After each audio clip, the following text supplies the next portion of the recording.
श्री जगन्नाथ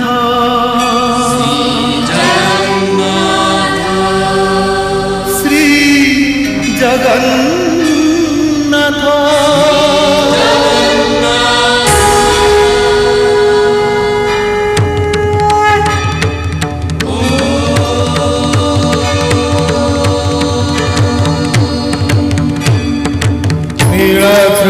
शंख मध्ये शतदलकमले रत्नसिंहासनस्थं सर्वालङ्कारयुक्तं नवघनरुचिरं संयुतं चाग्रजेन भद्राया वामभागे रथचरणयुतं ब्रह्मरुद्रेन्द्रवन्द्यं वेदानां सारमीशं सजनपरिवृतम् ब्रह्मदारुं स्मरामि ब्रह्मदारुं स्मरामि।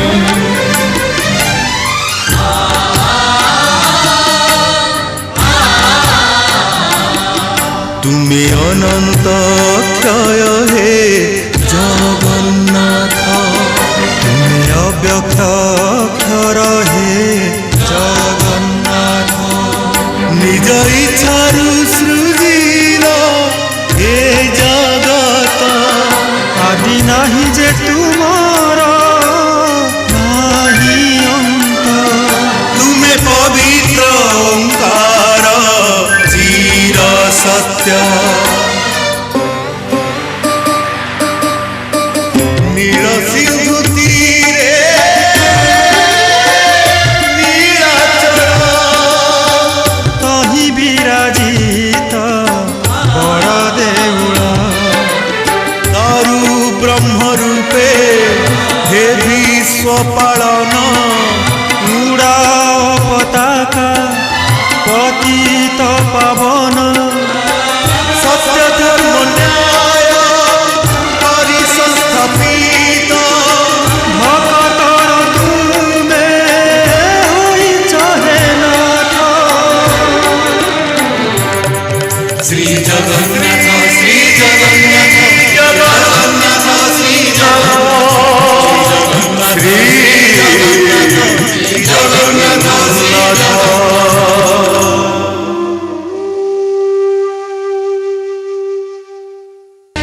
मु तुमको कौन प्रकार साहाय्य करि पारलिनी बोली दुखित तथापि मु कहूची मंदिर निर्माण करिवार प्रमाण तमे आनी दियो ताहले मु तुमको मंदिर अधिकार देबी। हे पतित पावन हे लांछना कौन तमर लांछना नुहे हे अपमान कौन तमर अपमान नुहे जदि यह एक महान कार्य पिता ताहले एते बाधा विघ्न कहीं पुत्र धरवक्षर केवल दिव्य शक्ति कार्य करेनी से शक्ति को प्रतीत करिबा पई अपशक्ति मध्य आपण छाए सृष्टि ही जाए।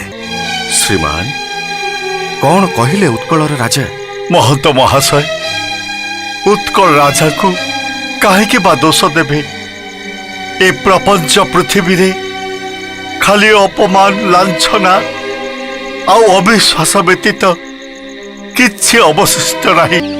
उत्कलर राजा कौन मंदिर छाड़िबा को प्रस्तुत नुहंती से प्रमाण चाहती महर्षि मंदिर मु गढ़ी बोली प्रमाण वर्तमान मु कोठु आनिकी देबी कोठी कौन घटिला न घटिला ता मध्य मोर अज्ञात तेणु मु किपरि साक्ष्य देबी जे से मंदिर तुमे गठन करिछ किंतु मु तो चाक्षुषदर्शी नुहे मु हिमालयर पाद देश रे मंदिर निर्माण हेइछि उत्कल रे तेणु मु केमिति साक्ष्य देबी जे मंदिर निर्माण मु निज आखिरे देखिछि बोली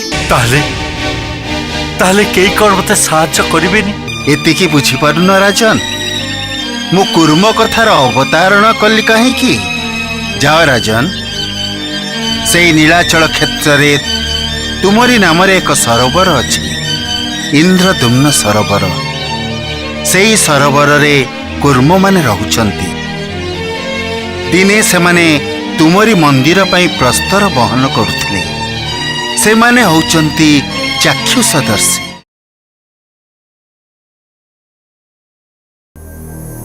परम विष्णु भक्त राजा इंद्रद्युम्न जीवन में घटी चली अभूतपूर्व घटना मन अवंती पुरुषोत्तम क्षेत्र में पहुंची चतुर्थ मूर्ति निर्माण और मंदिर प्रतिष्ठा जाए से थिले समस्तंकर सम्माननीय महाराजा इंद्रद्युम्न तांकर थिले पारिषद राणी पात्र मंत्री और प्रजागण तांकरी निर्देश रे समस्त कार्य संपादन होउथला। मात्र चतुर्थ मूर्तिंकर प्रतिष्ठा लगी ब्रह्मलोक को जाई फेरिला बेलू बदली जाइथिला समय और बदली जाइथिला घटनाक्रम। पात्र मंत्री प्रजागण रानी गुंडीचा समस्ते समयर स्रोतरे अतीत हो जाइथिले। एबे से जने अपरिचित प्रिय परिजन शून्य आगंतुक निज निर्मित कीर्ति उपरे तांकर कौनसी अधिकार नहीं। ए पृथ्वी रे जीवित थिबा मानव समाज तांको उपस्थिति को सह्य करि पारुनाहांती। से जे राजा इंद्रद्युम्न से ए मंदिर प्रतिष्ठा करिसंती सेथि पई प्रमाण आवश्यक। प्रमाण जन्मर प्रमाण मृत्युर प्रमाण बंचिबार प्रमाण कर्मर प्रमाण खाली प्रमाण आउ प्रमाण एही सब प्रमाण खोजिबार प्रचेष्टा रे विश्वासर भित्ति दोहली जाए। हेतुवादी दुनिया रे प्रमाण सबू एक प्रहसन रे परिणत हुए सत्य हो जाए अड़िक पुणी खोजा चले प्रमाण।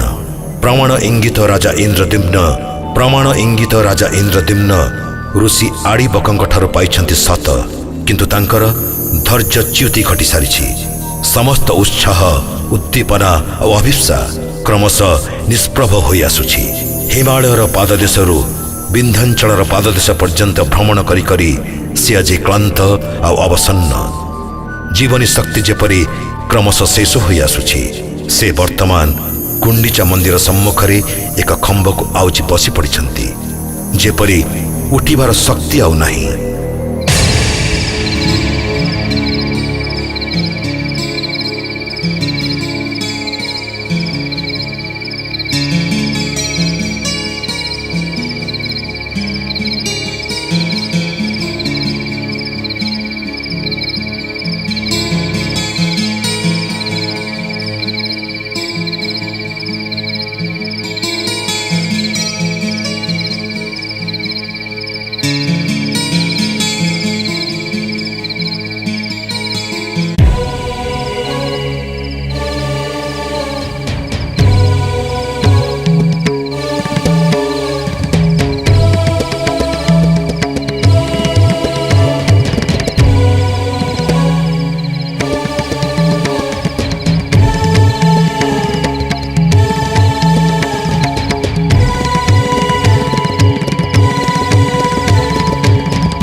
राजा इंद्रद्युम्न उठ राजा इंद्रद्युम्न उठ। ये कौन पितामह ब्रह्म मो सम्मुखरे मोर प्रणाम ग्रहण करंतु पितामह।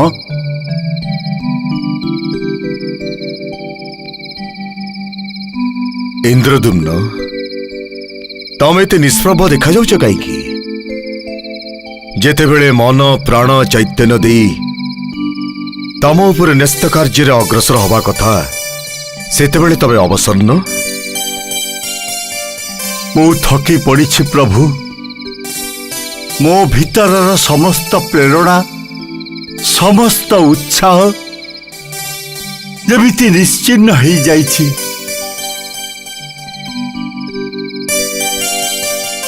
ନା ଇନ୍ଦ୍ରଦ୍ୟୁମ୍ନ, ଥକି ପଡ଼ିବାର ସମୟ ଇଏ ନୁହେଁ।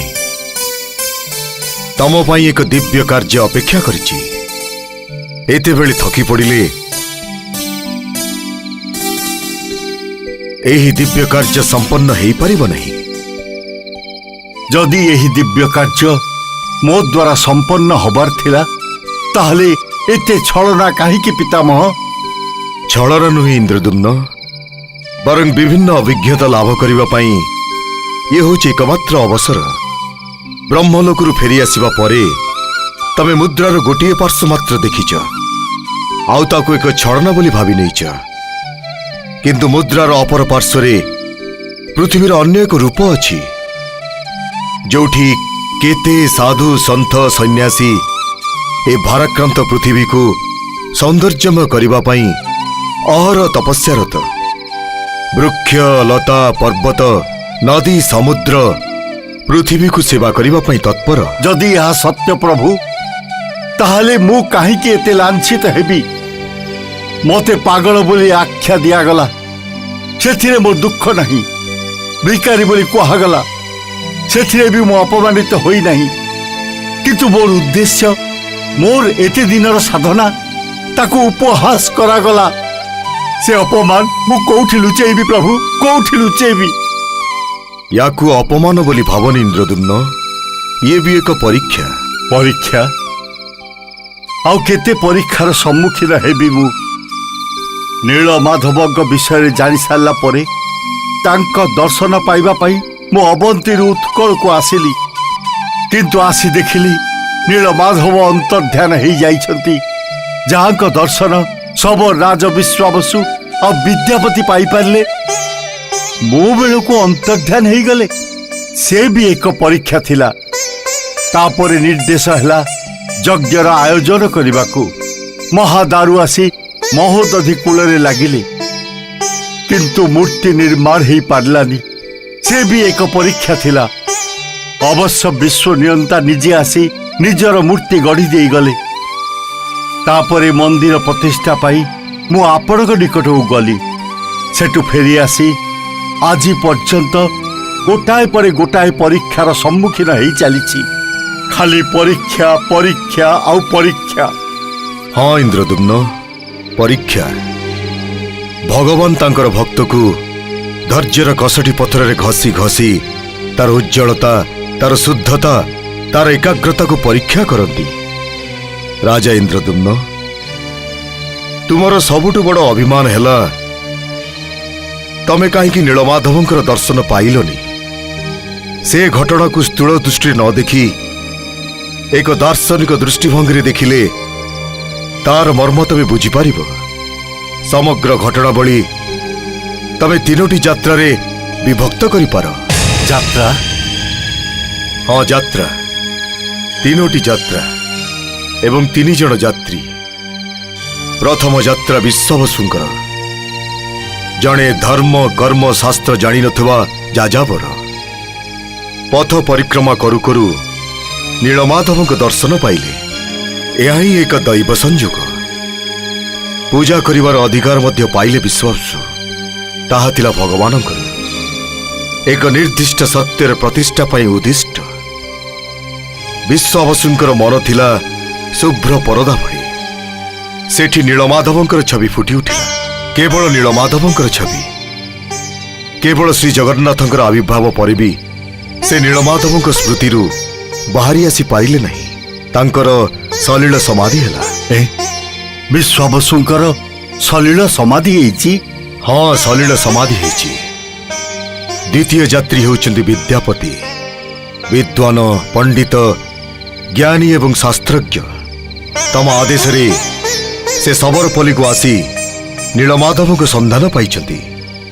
ରାଜାଦେଶ ପାଳନ କରିବା ତାଙ୍କର କର୍ତ୍ତବ୍ୟ ଥିଲା। ସେଥିପାଇଁ ଲଳିତାକୁ ବିବାହ କରିବା ବ୍ୟତୀତ ତାଙ୍କର ଅନ୍ୟ ଉପାୟ ନଥିଲା। ଏ ବିବାହ ମଧ୍ୟ ଆକସ୍ମିକ ନୁହେଁ ରାଜା ଇନ୍ଦ୍ରଦ୍ୟୁମ୍ନ, ଏହା ମଧ୍ୟ ବିଧି ନିର୍ଦ୍ଦିଷ୍ଟ। ବ୍ରାହ୍ମଣ ବିଦ୍ୟାପତି ଲଳିତାକୁ ବିବାହ କରି ଆର୍ଯ୍ୟ ଅନାର୍ଯ୍ୟର ସମନ୍ୱୟ ସ୍ଥାପନ କଲେ। ସେ ଲଳିତା ବ୍ରାହ୍ମଣୀ ଶ୍ରୀ ମୀନାକ୍ଷୀ କାଳର ଗତିରେ ଧରାପୃଷ୍ଠରୁ ବିଦାୟ ନେଲେ। ଆଉ ରାଣୀ ଗୁଣ୍ଡିଚା? ଚତୁର୍ଦ୍ଧା ମୂର୍ତ୍ତିଙ୍କର ନିରାପତ୍ତା ପାଇଁ ମନ୍ଦିର ନିର୍ମାଣ କରିବା ବହୁତ ଆବଶ୍ୟକତା ଥିଲା। ସେ ମନ୍ଦିର ନିର୍ମାଣ ପରେ ତାଙ୍କର ଭୂମିକା ମଧ୍ୟ ଶେଷ ହୋଇଥିଲା। କାଳ କାଳକୁ ସେ ମନ୍ଦିର ଗୁଣ୍ଡିଚା ମନ୍ଦିର ନାମରେ ଚିହ୍ନିତ ହୋଇ ରହିଗଲା। ଆଉ ତୃତୀୟ ଏବଂ ସର୍ବଶେଷ ଯାତ୍ରୀ ତୁମେ ହିଁ ଇନ୍ଦ୍ରଦ୍ୟୁମ୍ନ, ତୁମେ। ମୁଁ? ହଁ, ତୁମେ ହେଉଛ ସେଇ ଉତ୍ତର ସାଧକ। ତମର ଯାତ୍ରା ଅବନ୍ତୀରୁ ଉତ୍କଳ ନୁହେଁ ରାଜନ। ତମର ଯାତ୍ରା ଥିଲା ଚେତନାରୁ ଉଦ୍ଧର୍ତ୍ତର ଚେତନାକୁ। ତୁମର ସାଧନା ନୀଳମାଧବଙ୍କ ମୂର୍ତ୍ତି ପାଖରେ ଶେଷ ହୋଇଯିବାର କଥା ନଥିଲା। ହୁଏତ ସେହି ମୂର୍ତ୍ତିର ଦର୍ଶନ ପାଇଥିଲେ ତୁମେ ମନ୍ଦିର ନିର୍ମାଣ କରି ତାକୁ ପ୍ରତିଷ୍ଠା କରିଥାନ୍ତ, କିନ୍ତୁ ମୂର୍ତ୍ତିରୁ ଅମୃତର ସନ୍ଧାନ ପାଇନଥାନ୍ତ।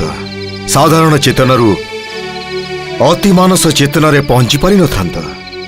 ରାଜା ଇନ୍ଦ୍ରଦ୍ୟୁମ୍ନ, ନୀଳମାଧବ ତ ମୂର୍ତ୍ତି ଥିଲେ, କିନ୍ତୁ ଶ୍ରୀ ଜଗନ୍ନାଥ ମୂର୍ତ୍ତି ନୁହନ୍ତି। ସେ ଏକ ଦିବ୍ୟ ସତ୍ତା। ତୁମେ ଯଦି ଯଜ୍ଞ କରିନଥାନ୍ତ ତାହେଲେ ଦିବ୍ୟ ସତ୍ତା ମହାଦାରୁ ରୂପରେ ଧରାବତରଣ କରିନଥାନ୍ତା। ଏ ଦିବ୍ୟ ସତ୍ତାଙ୍କର କୌଣସି ଆକାର ନାହିଁ। ଏଇ ହେଉଛନ୍ତି ଏକ ଚରମ ଉପଲବ୍ଧି, ଯାହା ଅତିମାନସ ଚେତନାରେ ଉପଲବ୍ଧ। ମୋତେ କ୍ଷମା କରନ୍ତୁ ପ୍ରଭୁ। ବେଳେ ବେଳେ ମନର ଗ୍ଳାନି ମଣିଷର ସୂକ୍ଷ୍ମ ଚେତନାକୁ ଆଚ୍ଛାଦିତ କରିଦିଏ। ଏହା ହିଁ ମଣିଷର ଚିତ୍ତବୃତ୍ତି ଇନ୍ଦ୍ରଦ୍ୟୁମ୍ନ। ସନ୍ଦେହ ଓ ବିଶ୍ୱାସ ମଣିଷର ମନକୁ ଯୁଗପତ ଆକ୍ରମଣ କରେ। ବର୍ତ୍ତମାନ ତମ ନିକଟରେ ସବୁ ସ୍ୱଚ୍ଛ ହୋଇଗଲା। ପ୍ରମାଣ ପାଇବା ପାଇଁ ତମେ ତ ସୂତ୍ର ପାଇଗଲ। ଏବେ ଖାଲି ପ୍ରତ୍ୟୁଷରୁ ଉତ୍କଳ ରାଜାଙ୍କୁ ଦେଖା କର। ମୁଁ ମଧ୍ୟ ତୁମ ସହିତ ଥିବି। ଆପଣ? ହଁ, ମୁଁ।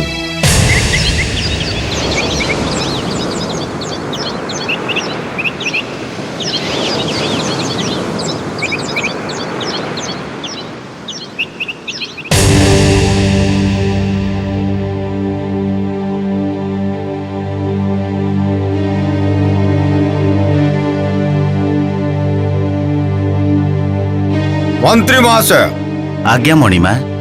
ସେ ଲୋକଟି ଆଉ କିଛି ଉପଦ୍ରବ କରୁନାହିଁ ତ? ଲୋକଟି? କେଉଁ ଲୋକ ଛାମୁ? ପ୍ରାୟ ବର୍ଷେ ତଳେ ଯୋଉ ଲୋକଟି ନିଜକୁ ଅବନ୍ତୀର ରାଜା ବୋଲି ପରିଚୟ ଦେଇ ମନ୍ଦିରର ଅଧିକାର ଦାବି କରୁଥିଲା, ଆଉ ଯାହାକୁ ପ୍ରମାଣ ଦେବା ପାଇଁ ମୁଁ ଆହ୍ୱାନ କରିଥିଲି। ନା ମଣିମା, ତାଙ୍କର କୌଣସି ସମ୍ବାଦ ନାହିଁ। ସେ ଉତ୍କଳରେ ଅଛନ୍ତି କି ନାହିଁ ତା ମଧ୍ୟ ଜଣା ନାହିଁ। ମୁଁ ସ୍ଥିର ନିଶ୍ଚିତ ଯେ ତାର କୌଣସି ସମ୍ବାଦ ମିଳିବ ନାହିଁ, କାରଣ ମିଥ୍ୟା ଉପରେ ପ୍ରତିଷ୍ଠିତ କୌଣସି ଘଟଣା କେବେ ପ୍ରମାଣିତ ହୋଇପାରେ ନାହିଁ। ମୁଁ ବୁଝିପାରୁନାହିଁ ଛାମୁ, ସେ ଏପରି ଏକ ଅବାଞ୍ଛିତ ଦାବି କରୁଥିଲେ କାହିଁକି? ହେଇପାରେ ତାର ମସ୍ତିଷ୍କ ବିକୃତି ଘଟିଛି, କିମ୍ବା ଏମିତି ବି ହେଇପାରେ ଲୋକଙ୍କ ମନରେ ଚମକ ଓ ବିସ୍ମୟ ସୃଷ୍ଟି କରିବା ପାଇଁ ସିଏ ଏମିତି ଏକ ମନଗଢ଼ା କାହାଣୀର ଆଶ୍ରୟ ନେଇଛି। ମନ୍ତ୍ରୀ ମହାଶୟ, ଏ ଦୁନିଆରେ ଏମିତି ଅନେକ ବିଚିତ୍ର ଚରିତ୍ର ଅଛନ୍ତି ଯେଉଁମାନେ ନାମ ଅର୍ଜନ କରିବା ପାଇଁ ଯେକୌଣସି ମିଥ୍ୟାର ଆଶ୍ରୟ ନେବାକୁ ପଶ୍ଚାତପଦ ମଣିମାଙ୍କର ଜୟ ହେଉ। କି ସମ୍ବାଦ ରଖି? ମଣିମା, ଇନ୍ଦ୍ରଦ୍ୟୁମ୍ନ ବୋଲି ଜଣେ ବ୍ୟକ୍ତି ସାଙ୍ଗରେ ଜଣେ ବୃଦ୍ଧ ଲୋକଙ୍କୁ ଧରି ମଣିମାଙ୍କ ଦର୍ଶନ କରିବାକୁ ଚାହୁଁଛନ୍ତି। ଓ, ପୁଣି ସେଇ ଲୋକ, ପୁଣି ସେଇ ମନ୍ଦିର ଅଧିକାର କରିବାର ପ୍ରହସନ। ଯିଏ ରାଜ୍ୟ ଛାଡ଼ି ଚାଲି ଯାଇଥିଲେ ବୋଲି କହୁଥିଲେ ଛାମୁ, ସେ ପୁଣି ଆସିଛନ୍ତି। ମୁଁ ଏଥର ଏଭଳି ବ୍ୟବସ୍ଥା କରିବି ଯେମିତି ଏ ଆସିବା ତାର ଶେଷ ଆସିବା ହୁଏ। କିନ୍ତୁ ଆଗରୁ ତ ସେ ଏକୁଟିଆ ଆସୁଥିଲା, ଏଥର ତା ସହିତ ସେ ବୃଦ୍ଧ ଲୋକଟି କିଏ? ଯାଅ, ସେମାନଙ୍କୁ ଆସିବାକୁ କୁହ। ଯଥାଜ୍ଞା ମଣିମା। ମୁଁ ବୁଝିପାରୁନି ଏ ଲୋକଟାର ଉଦ୍ଦେଶ୍ୟ କଣ?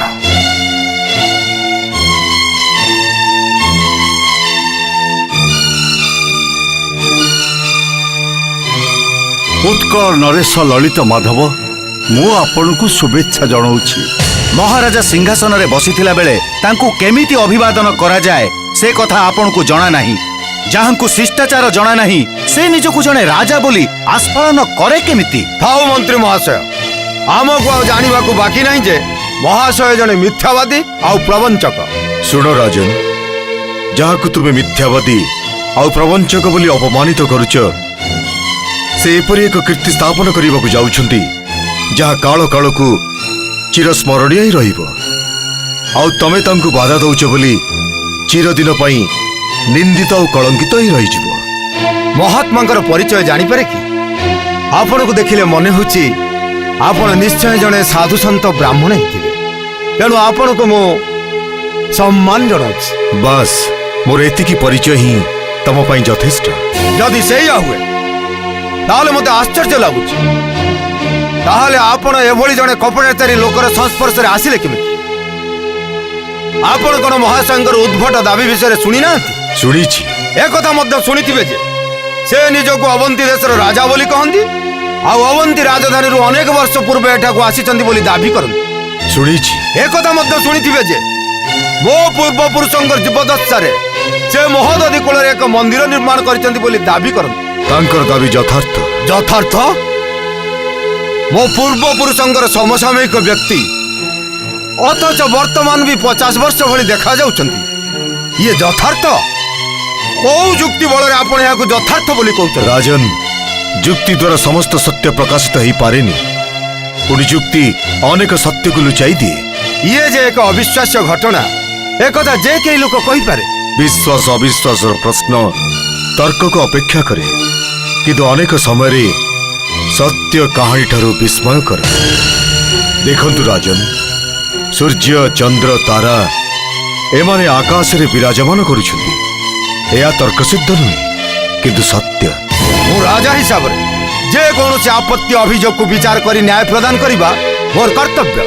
न्याय किए दब राजन? निजे राजा जेते बेले अभियुक्त तांको पाखरु न्याय कोन आशा करा जाई पारे? अभियोग यदि विश्वास योग्य और सत्य हुए ताहले राजा प्रजार विवेचना करा जाए नहीं महाशय। राजा हिसाब रे न्यायर निकिति मो हाथ रे। जदि मो अभियुक्त हुए ताहले दंड पाइबा को मु प्रस्तुत अछि। दिने से यही राजसभा को आसी महोदधी कूल रे थिबा मंदिर को से निर्माण करिसंती बोली दाबी करथिले। मु जते बेले तार प्रमाण दबा पई आह्वान करथिली, प्रमाण दबा तो दूरर कथा से कुआडे अंतर्ध्यान हो गले। एहा भितर प्राय 1 वर्ष अतिक्रांत हो गलानी। आज पुणी से आपण को धरी एठारे आसी उपस्थित। ଆପଣଙ୍କ ପାଇଁ ପ୍ରମାଣ ସଂଗ୍ରହ କରିବାକୁ ମୁଁ ନାନା ଦେଶ ଦେଶାନ୍ତର ଭ୍ରମଣ କରିଛି। ताहले मु कोन विश्वास करिबि जे आपणक सहित जे आसीचंती सिए होचंती प्रमाण? ସେ ଆସ୍पर्ଦ୍ଧା ମୁଁ କରିବି ନାହିଁ ଉତ୍କଳ ନରେଶ। ତା ଛଡ଼ା ମୁଁ ଜାଣିପାରିଛି ଆପଣଙ୍କ ଅବିଶ୍ୱାସୀ ମନ କୌଣସି ଦୈବ ପ୍ରମାଣ ଉପରେ ଆସ୍ଥା ରଖେ ନାହିଁ। ଆପଣ ଚାହାନ୍ତି ପାର୍ଥିବ ଆଉ ଲୌକିକ ପ୍ରମାଣ, ଆଉ ମୁଁ ସେ ପ୍ରମାଣ ସଂଗ୍ରହ କରି ଆସିଛି। କାହିଁ? କୋଉଠି? ଏଠି ନୁହେଁ, କ୍ଷେତ୍ରକୁ ଗଲେ ଆପଣ ପ୍ରମାଣ ପାଇବେ। मु क्षेत्र को जीवा पाई प्रस्तुत अछि। ଠିକ୍ ଅଛି, କାଲି ପ୍ରତ୍ୟୁଷରେ ମୁଁ ଆପଣଙ୍କୁ ମହୋଦଧି କୂଳରେ ଅପେକ୍ଷା କରିଥିବି। उत्तम।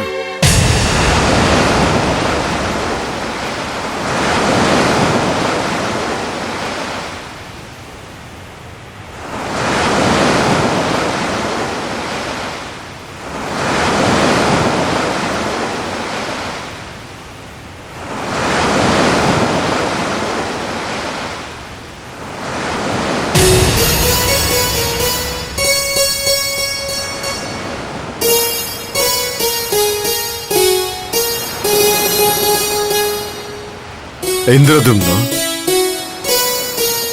ପ୍ରଭୁ, तमे एते हताश ही पड़ुछ कहीं बसछ? କ'ଣ କରିବି ପ୍ରଭୁ, ମୁଁ କିଛି ଜାଣିପାରୁନି। तमे तो किछि करिन। सर्वलोकर नाथ जगन्नाथ तांकरी इप्सित कर्म को तमरी हस्ते कराउछंती। कुरुक्षेत्र युद्धभूमि रे भगवान श्रीकृष्ण कहिथिले निमित्त मात्रं भवसभ्य साचिल। तमे तो निमित्त मात्र। स्रोतर विपरीत दिगरे भाषिबाकु चेष्टा करनी इंद्रदुम्न। भगवान को विश्वास करी स्रोतर अनुकूल निजक भसई दियो। ଦେଖିବ ଭଗବାନ ତମକୁ କୂଳରେ ନିଶ୍ଚୟ ଲଗେଇଦେବେ। ତାହେଲେ ପିତାମହ, ରାଜା ଲଳିତ ମାଧବ ଯୋଉ ପ୍ରମାଣ ଚାହୁଁଛନ୍ତି ସେ ପ୍ରମାଣ ତାଙ୍କୁ ମିଳିବ କୋଉଠୁ? ମୁଁ ତମକୁ ପ୍ରତିଶ୍ରୁତି ଦେଇଛି, ସେ ପ୍ରମାଣ ତାଙ୍କୁ ନିଶ୍ଚୟ ମିଳିବ। କହିଦେଲେ ସିନା, କିନ୍ତୁ ସେ ଯଦି ନ ଆସନ୍ତି? ଏଇ ତ ତମ ମନ ଭିତରେ ପୁଣି ସନ୍ଦେହ ଦ୍ୱିଧାର ମଞ୍ଜି ପୁଣି ଉତ୍ତୋଳନ ହେଲାଣି। ବ୍ୟସ୍ତ ହୁଅନି, ଲଳିତ ମାଧବ ନିଶ୍ଚୟ ଆସିବେ। ମନେ ରଖ ଇନ୍ଦ୍ରଦ୍ୟୁମ୍ନ, ଶ୍ରୀକ୍ଷେତ୍ର ମନ୍ଦିରରେ ପ୍ରତିଷ୍ଠା ବିଧି ନିର୍ଦ୍ଦିଷ୍ଟ, ତାକୁ କେହି ଅନ୍ୟଥା କରିପାରିବେ ନାହିଁ। ଏଇ ଦେଖ ଇନ୍ଦ୍ରଦ୍ୟୁମ୍ନ, ଅଦୂରରେ ଲଳିତ ମାଧବ ଆସୁଛନ୍ତି।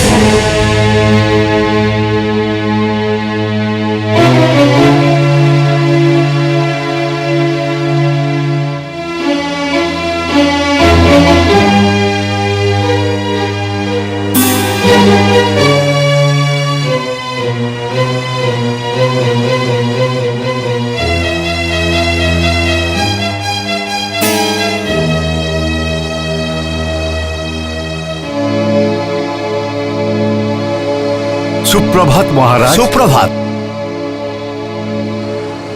ବିଦେଶୀ ଆଗନ୍ତୁକ କାହିଁକି କେଜାଣି ଆପଣଙ୍କୁ ଦର୍ଶନ କଲା ମାତ୍ରେ ମନ ଭିତରେ ମୋର ସମ୍ଭ୍ରମ ଜାଗ୍ରତ ହେଉଛି। ତେଣୁ ଆପଣ ମୋର ଶୁଭେଚ୍ଛା ଗ୍ରହଣ କରନ୍ତୁ। ବର୍ତ୍ତମାନ ସମ୍ଭାଷଣ ଆଦାନ ପ୍ରଦାନରେ ସମୟ ନଷ୍ଟ କରିବା ଉଚିତ ନୁହେଁ। ଆପଣ ପ୍ରମାଣ ପାଇବାକୁ ଚାହାନ୍ତି, ଆସନ୍ତୁ।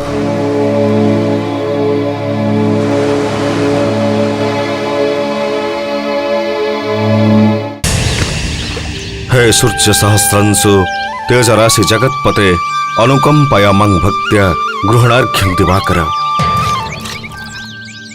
पापोऽहं पापकर्माहं पापात्म पाप संभवः त्राहि मं पुंडरीकाक्ष रक्ष मं शरणागतः।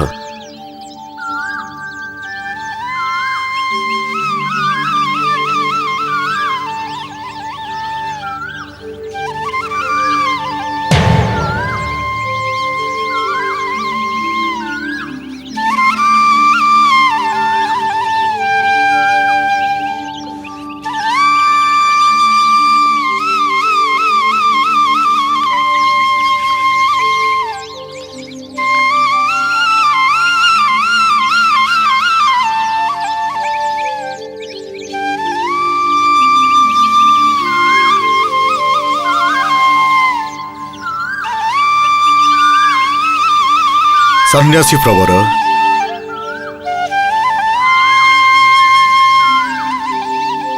आपण माने मते किछि कहउचंती? सन्यासी प्रवर, आपण कहि परिबे आपण को बयस केते? सन्यास ग्रहण कला परे बयसर संख्या मु गणना करूनी, किंतु एपरि प्रश्न पचारिबार अर्थ कौन? आमे जड़े अति प्राचीन लोक खोजुचु जे पुष्करणीर इतिहास कहि परिबो। सब पुष्करणीर इतिहास गोटे तो महाशय। आवश्यकता मेंटेबा पई जनसाधारण हितार्थे राजा महाराजा धनी व्यक्ति माने विभिन्न स्थान रे पुष्करिणी खोदन करिथांती। एई पुष्करिणीर नाम इंद्रद्युम्न पुष्करिणी। हुए तो केही जन इंद्रद्युम्न धर्म अर्जन करिबा पाई ए पुष्करिणी खोदन करि पारि थांते। इंद्रद्युम्न कोन जने राजा थिले? से कथा मु जानिनी। ए देशर नाम उत्कल। उत्कलर राजा हुए तो कहि पारंते ए पुष्करिणी किए खोलै थिला आ इंद्रद्युम्न किए। किंतु मो ज्ञातसार रे इंद्रद्युम्नकर परिचय मो पाखरे नाही। मु किंतु एठी अनेक वर्ष धरी अवस्थान करुछि।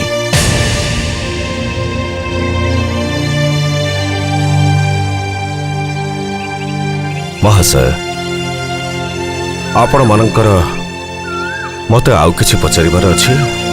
ना सन्यासी प्रवर, आपण एबे जाई पारंती।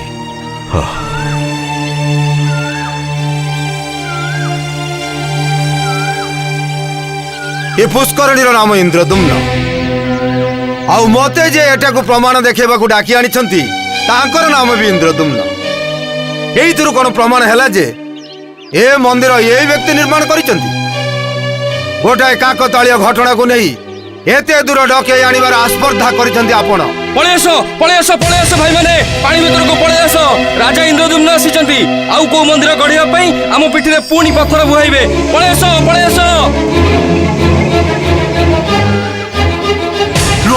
ଲୁହ କଚ୍ଛପ।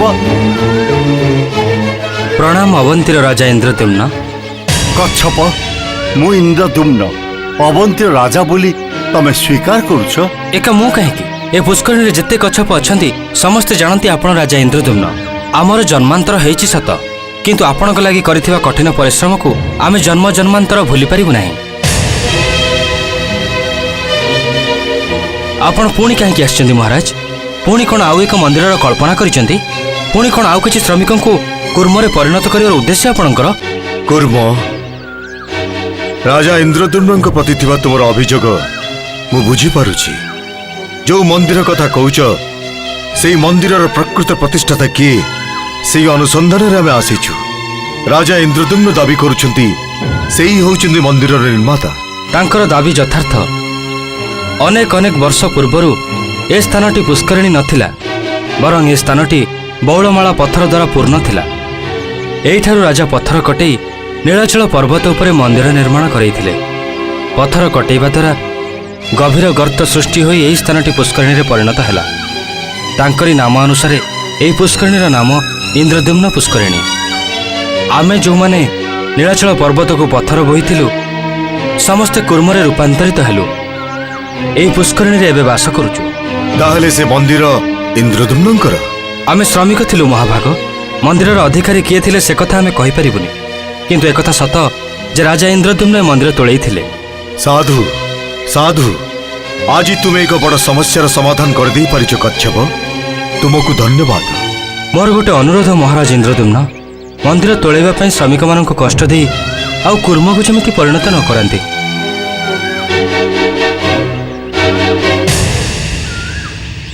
ରାଜା, ବର୍ତ୍ତମାନ ଆଉ ସନ୍ଧ୍ୟାର ଅବକାଶ ନାହିଁ ନିଶ୍ଚୟ? ଅଛି, ନିଶ୍ଚୟ ଅଛି। ସାମାନ୍ୟ ଗୋଟେ କୁର୍ମର ସାକ୍ଷ୍ୟ ପ୍ରମାଣକୁ ନେଇ ମୋର ସନ୍ଦେହ ଦୂର ହେଇପାରୁନାହିଁ। କିନ୍ତୁ ଏ କଥା ନିଶ୍ଚୟ କହିବି, ଆପଣଙ୍କର ପରିଚୟ ନ ପାଇଲେ ବି ଆପଣ ଜଣେ ନିଶ୍ଚୟ ଯାଦୁକର ବା ତାନ୍ତ୍ରିକ। ରାଜା ଲଳିତ ମାଧବ, ଆପଣ ସନ୍ଦେହମୁକ୍ତ ହୁଅନ୍ତୁ ବା ନ ହୁଅନ୍ତୁ, କିନ୍ତୁ କାହାକୁ କ'ଣ କହୁଛନ୍ତି ସେ କଥା ଆପଣ ଜାଣି ରଖିବା ଉଚିତ। ରାଜା ଇନ୍ଦ୍ରଦ୍ୟୁମ୍ନ, ଆପଣ ଅଭିଯୋଗକାରୀ, ଆଉ ଉତ୍କଳର ରାଜା ଅଭିଯୁକ୍ତ। ଆପଣଙ୍କର ଅଭିଯୋଗ ଅଭିଯୁକ୍ତକୁ ସନ୍ଦେହମୁକ୍ତ ନ କଲା ପର୍ଯ୍ୟନ୍ତ ପ୍ରମାଣ ଉପସ୍ଥାପନ କରିବାକୁ ହିଁ ପଡ଼ିବ। ମୁଁ ତ ସେଇ ପ୍ରମାଣ ମାନଙ୍କୁ ଅପେକ୍ଷା କରିଛି। ଚାଲନ୍ତୁ, ଆଉ କୋଉଠିକି ଯିବାକୁ ପଡ଼ିବ? ଆସନ୍ତୁ।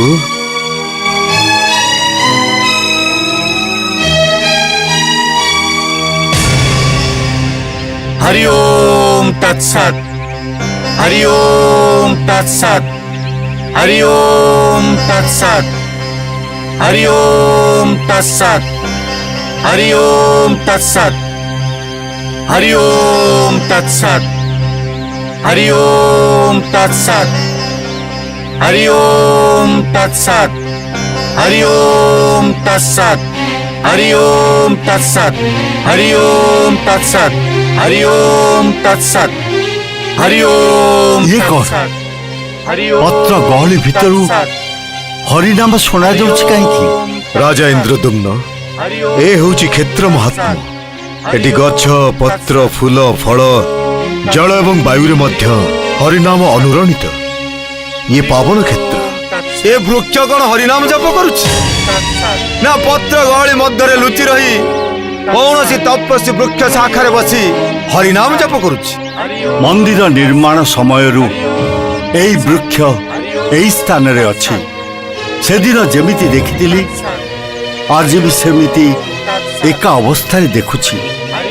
ଏ ବୃକ୍ଷର ପତ୍ର ଝଡ଼େ ନାହିଁ, ବୟସ ବଢ଼େ ନାହିଁ। ଋତୁ ପରିବର୍ତ୍ତନରେ ମଧ୍ୟ ଏ ବୃକ୍ଷର କୌଣସି କ୍ଷତି ହୁଏ ନାହିଁ। ମୁଁ ବ୍ରହ୍ମଲୋକକୁ ଯିବା ପରଠାରୁ ଫେରି ଆସିବା ପର୍ଯ୍ୟନ୍ତ କେତେ ସମ୍ବତ୍ସର ଅତିକ୍ରମ କରିଗଲାଣି। କେତେ ଝଡ଼ ବାତ୍ୟା ଏ ସମଗ୍ର ଅଞ୍ଚଳର ରୂପରେଖାକୁ ବଦଳେଇ ଦେଇଛି। କିନ୍ତୁ ଏ ବୃକ୍ଷ ସେମିତି ଦଣ୍ଡାୟମାନ। ପୌରାଣିକ ଆଖ୍ୟାନରୁ ଯାହା ଜଣାଯାଏ, ମହାପ୍ରଳୟ କାଳରେ ଯେତେବେଳେ ସମଗ୍ର ଧରଣୀ ଜଳ ପ୍ଲାବିତ, ସେତେବେଳେ ବି ଏ ବୃକ୍ଷର କୌଣସି କ୍ଷତି ହୋଇନାହିଁ। हरि ओम तत्सत हरि ओम तत्सत हरि ओम तत्सत हरि ओम तत्सत हरि ओम तत्सत हरि ओम तत्सत। हे कल्पवट, तुमे कौन हरिनाम उच्चारण करुच? अबा तुम शाखारे बसी कौनसी प्राज्ञ सन्यासी हरिनाम उच्चारण करुछंती?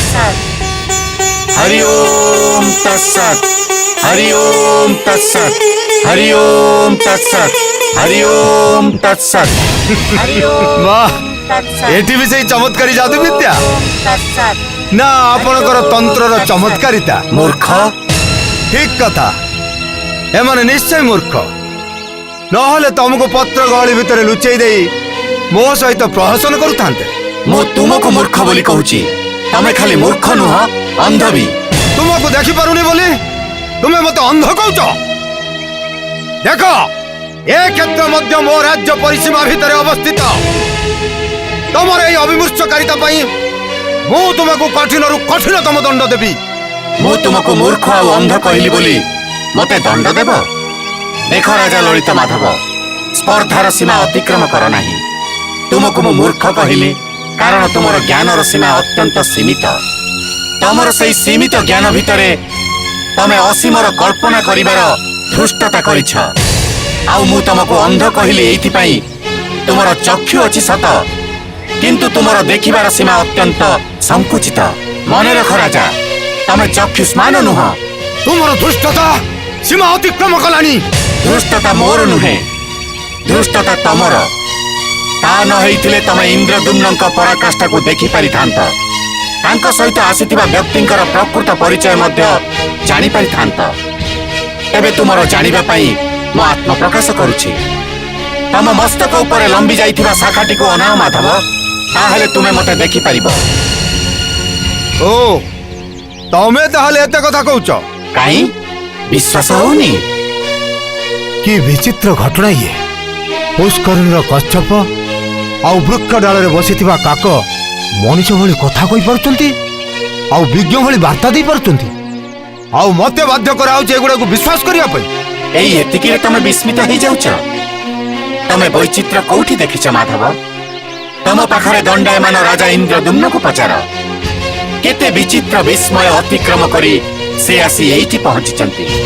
तांको ही पचार, से ही कहिबे दारू किपरि देवता हेइ जांती। से ही कहिबे प्रलय प्रौधि जल किपरि ए वृक्षर कौनसी क्षति करि पारि नाही। किपरि नीलाचल पर्वत अभ्युत्थान हेइ नीलकंठर सृष्टि हेइछि। से ही कहि पारिबे नीलमाधवଙ୍କ आविर्भाव आ अंतर्धानर कथा। एते कथा जानिबा मोर दरकार नाही। मु ए राज्यर शासनकर्ता, मोर समय निर्धारित। हे महाभाग, मु जानी पारुछि आपण साधारण काक नुहंती। दयाकरी आपणक परिचय दियंतु। मु भूषंड काक। काहे केते कालरु एई कल्पवट शाखारे मु बसिछि। पक्षी जन्मरु उद्धार पाई मु तपस्या करि चलछि। या भितर केते जुग केते मनंतर बीती गलानी। तुमे निश्चय सुनिथिबो इंद्रदुम्न, एई कल्पवटर अदूररे रोहिणी कुंड नामरे एक अद्भुत जलपूर्ण कुंड थिला। बालुका झड़रे ए कुंड पोती ही जाइछि। साधारण पक्षीटी एई कुंडरे पड़ी चतुर्धा मूर्ति धारण करी स्वर्ग को चली गला। किंतु मोर मुक्ति अद्यावधि हेइ पारिला नाही। तमे जदि एते काल पूर्व अछ ताहले कुह, ए मंदिर किए निर्माण करथिला? ए कथा कोन आपन को जणाइबा को पड़िबो? सतरे कोन आपन जानि नाहंती? हे भूषंड काको, स्थान काल पात्र निर्विशेषरे नियम मानि चलिबा प्रत्येक लोकर कर्तव्य। ए राज्यर राजा तांकर राज्य सीमा भितर थिबारु ए मंदिरर अधिकार दाबी करुछंती। इंद्रदुम्न मध्य ए मंदिर निर्माण करिछंती बोली दाबी करुछंती। तुमरी चक्षु सम्मुखरे ए मंदिर गड़ी उठिथिबो, तुमे ही खुओ। ए मंदिरर सत्ताधिकारी किए? राजा इंद्रद्युम्न।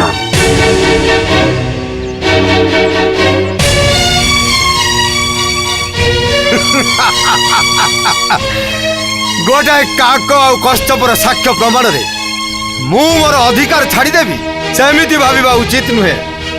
बहुत समय नष्ट है महाशय माने आपण माने निज निज स्थान को फेरी जातु। मु मोर राजप्रासाद को फेरी जाऊँ। रुह, आहुरी किछि कहिबार अछि?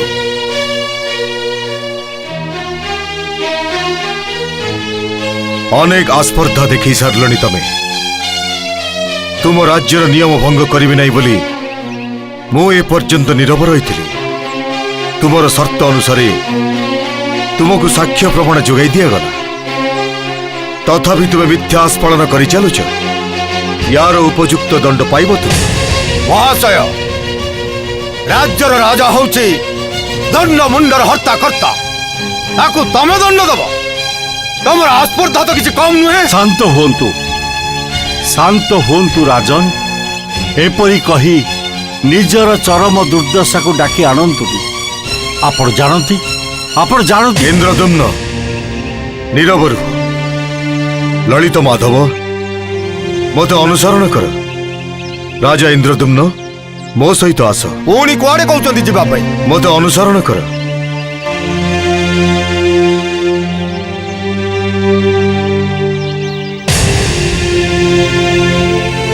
ए मंदिर को देख राजन।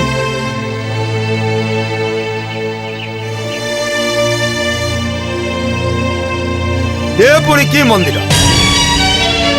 वृक्षलतार गहली भितरे ए मंदिर लुचि जाइथिला। सेइथिपई एजावत ए मंदिर आखिरे पड़ी नाही। तम भली नीतिवादी लोकों का आखिरे किछि भी पड़ेनी राजन। सब बेले अंगुली निर्देश करी देखी देवा को पड़े। प्रणाम ग्रहण करंतु ब्रह्मदेव। एबे मंदिरर द्वार खोली दियो। तांको पाखे कंची काठी नाही बोली से मते कहिसेंती। तुमर कार्य तुम्हें शेष करिछ। एथर निज रूप रे प्रकटित हुओ नारद। नारायण नारायण नारायण। प्रणाम पिताश्री। चक्षु सम्मुख मुझे कौन देखुची? स्वयं देवर्षि नारद उपस्थित। ये कौन? ना, भोज विद्या नुहे, जादू बा तंत्र नुहे।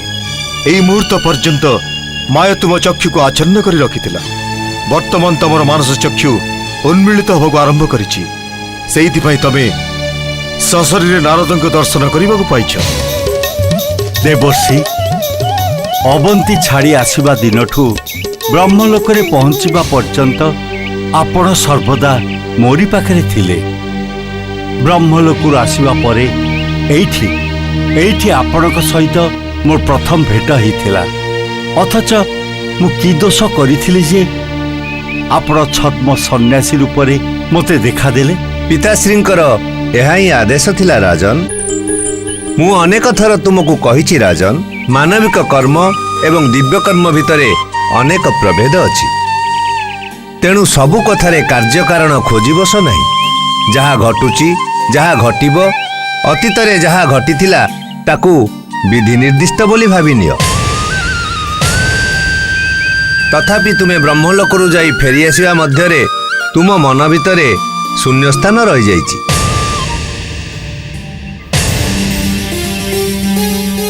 तुम निर्देश अनुसारे रानी गुंडीचा ए मंदिर निर्माण कले।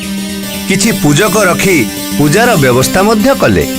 कालर कराल गतिरे गुंडीचा, विश्वावसु, विद्यापति एमाने समस्ते चलीगले। सेतेबेले तमे ब्रह्मलोकरे पिताश्री मते आदेश देले तमे आसिबा पर्यंत ए मंदिरर रक्षणाबेक्षण करिबा पई। मु तांकर आदेश ही पालन करुछि मात्र। नारायण नारायण नारायण। देवर्षि नारद, आपणकर पिता अर्थात स्वयं ब्रह्मदेव मो सम्मुखरे।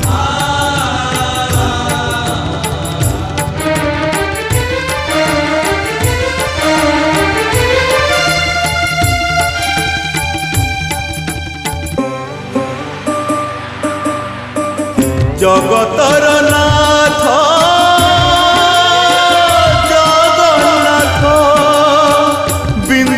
दयारु सिंधु तुमे सर्वव्याप्त आपणा इच्छारे अधा गढ़ा होई बसी अछाहे नीलाद्रि गोसाई भावरे प्रकाश